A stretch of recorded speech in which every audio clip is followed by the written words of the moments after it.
ಮುಖ್ಯಮಂತ್ರಿಗಳು ಹೇಳಿದ್ರು ಇಲ್ಲ ಯಾವುದೇ ಕಾರಣಕ್ಕೂ ಇದೇ ಇಲಾಖೆಲ್ಲ ತಗೋಬೇಕು ನೀನು ಅಂತ. ನನಗೆ ಅವತ್ತ ಬಹಳ ನೋವುನಾಯ್ತು. ಏನ್ ನನಗೆ ಮುಖ್ಯಮಂತ್ರಿ ಸಾಹೇಬ್ರು ಏನ್ ನನ್ನ ಮ್ಯಾಗ ಏನ್ ಸಿಟ್ಟಿಟ್ಟಾರೋ ಏನೋ ಗೊತ್ತಿಲ್ಲ, ಸಿಟ್ಟಿಟ್ಟು ನನಗೆ ಕೊಡಕತ್ತಾರೋ ಗೊತ್ತಿಲ್ಲ ಅಂತಂದ್ರೆ ಸಿದ್ದರಾಮಯ್ಯ ಸಾಹೇಬ್ರಿಗೆ ನಾನು ಎಷ್ಟು ಹೇಳಿದ್ರು ಇಲ್ಲ, ಆ ಇಲಾಖೆ ನೀನೇ ವಹಿಸ್ಬೇಕು, ನೀನೇ ತಗೋಬೇಕಂತಂದು ಮುಖ್ಯಮಂತ್ರಿಗಳ ಜೊತೆಗೆ ಉಪಮುಖ್ಯಮಂತ್ರಿಗಳು ಅಲ್ಲೇ ಇದ್ರು.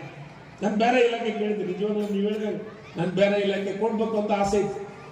ಆದ್ರೆ ಒಂದು ಸತ್ಯ ಹೇಳ್ತೀನಿ ಬಂಧುಗಳೇ, ಈ ಇಲಾಖೆಯ ಜವಾಬ್ದಾರಿ ವಹಿಸಿದ ಮೇಲೆ ನನಗೆ ನಿಜವಾಗ್ಲೂ ಬಹಳ ಸಂತೋಷ ಇದೆ.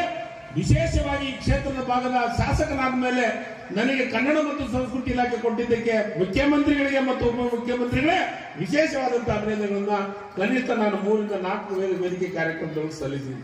ಮುಖ್ಯಮಂತ್ರಿಗಳಿದ್ದಂತ ಕಾರ್ಯಕ್ರಮದೊಳಗೆ ಸಲ್ಲಿಸಿದ್ದೀನಿ.